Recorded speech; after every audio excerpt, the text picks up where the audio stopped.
Hi, I'm Dr. Angela Mackay, chiropractor and naturopathic physician, and it is What's Good Wednesday. And I want to talk to you a little bit about waking up and your routine in the mornings that can help support you if you're struggling with symptoms of low testosterone.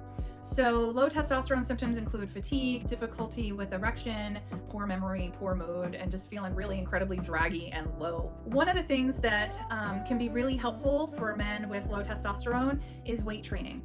When your testosterone is low, you tend to lose muscle mass. So fighting that muscle mass loss can be really important. It's stress busting to exercise. It can decrease your cortisol, and when your cortisol is sky high, it inhibits your ability to make testosterone. So you really got to manage stress. So exercise helps deal with some of the stress hormones like cortisol, also increases serotonin, and it increases endorphins and helps you feel better.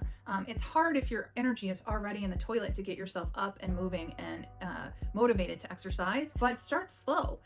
Do what you can to build up some muscle mass and go at the pace you can tolerate. It's okay if you can only do 10 minutes at a time. It's something. I really like the New York Times 9-minute workouts. There's one for strength training, and we'll post a link to that for you. And it's one that I do with my husband. I think it's fun, and so we challenge each other to keep going. So it's only 9 minutes of work. It takes 11 minutes to do because you got 2 minutes of rest in there, but it's generally super doable, and you can start out slow and make the exercises harder as you go along. So that's a great place to start if you haven't been exercising for a while, or if you're feeling really fatigued. You want to get rid of inflammation as much as you can. So really watching what you eat and reducing abdominal fat is really important, because that abdominal fat is really inflammatory and it produces estrogen, which is not a great thing when you want your testosterone to be up. You have to be really careful not to overtrain. So don't go crazy and say, I'm going to get in shape and I'm going to just push through everything and I'm going to work really hard, because you could really just be driving yourself into the ground with that.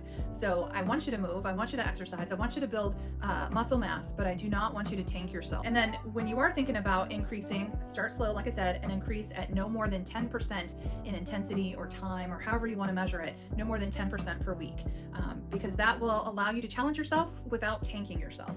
The other thing to talk about here that can be helpful in this program for men, if you're really working on getting your testosterone in better shape, is intermittent fasting. So because men just naturally have higher muscle mass than women, even if yours isn't where you want to be, you generally do better with intermittent fasting programs than women do.